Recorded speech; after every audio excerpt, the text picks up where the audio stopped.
Elsewhere in the East, man, I mean, you mentioned Philadelphia, man. We got Ben Simmons. We don't know what's going on with him in Philadelphia. Miami. I mean, I'm not gonna lie, I'm on the Miami train. I think Miami might steal the East from Brooklyn and Milwaukee. So let's get your overall thoughts on the East. Who are some teams in the East that maybe we're not watching out for that we should be watching out for? I've been big on Charlotte since last year. I love what LaMelo Ball brings to them. Miles Bridges looks like he's ready to take that next step. We'll see if they can do that consistently throughout this season. But they were a team that gave the Hawks trouble last season. They were in the play-in. They just gotta be more consistent. It's a young team. And then Gordon Hayward, I'm not sure about his viability on that roster with how they want to play and how they would rely on him with their style. But when he's on, he's ridiculous. It's still crazy to me how good of a scorer he is. And it all just comes back to LaMelo and how much of a difference he's made for that franchise. Mike finally hit on the pick, man. Like, it took Mike some time to hit. It took him forever, man. He finally hit on a pick. I think LaMelo's a superstar. Right there. He's right on the verge of superstardom. They just got to continue to put some more pieces around. And that's one, though, that I think could make that Hawks level run to get to the playoffs a higher seed than anybody would even expect them to make coming this postseason. Yeah, it took Mike 20 years and 2 stops, but he finally got it right, man. He finally got the pick right. And also, shout out James Borrego, man, doing a great job with a relatively young team, man. You talk about LaMelo Ball, Miles Bridges, and then Kelly Oubre.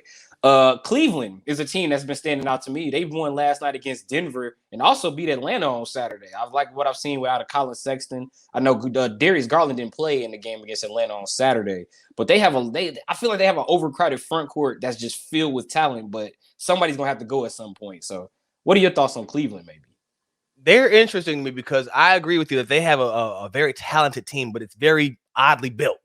Running Lowry Mark at the 3 has got to be one of the oddest things, but they're having some semblance of success with it because they're just so long. You know what I mean? They really bothered Atlanta on Saturday, and I think that was what led to that loss, is because no matter where you go, even if Lowry doesn't move like your standard 3, he's 7 feet tall. You know what I mean? You got to go right around him. And so I don't know how much staying power it has, but it definitely is fun to watch because they go out there and they compete, man, every night. At the top of the Eastern Conference is the Bulls and the Hornets, but everybody's thinking it's going to be Bucks, Nets, or maybe Heat or Sixers. Thoughts on those 4 teams? I mean, we've already talked Ben Simmons, so pretty much Bucks, Nets, and Miami. What are your thoughts on those 3 teams?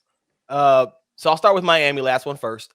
Miami, to me, is a talented team, but they're an aging team and a team that could struggle for offense if a couple guys aren't on that night. They're tough, though. They're going to make you work for every bucket that you get. So I think it'll always come down to who is able to shake free of that, who's able to survive that battle that they're going to put you through. Because, again, they're going to have games where I think they struggle to score some. And we already seen Lowry has dealt with some kind of injury here to start the year.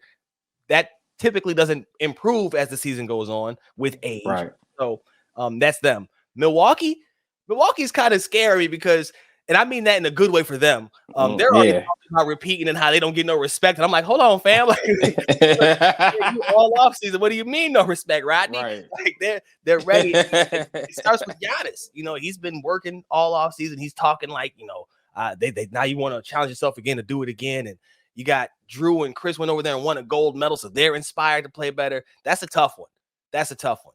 And then Brooklyn. They need Kyrie more than anybody wants to admit.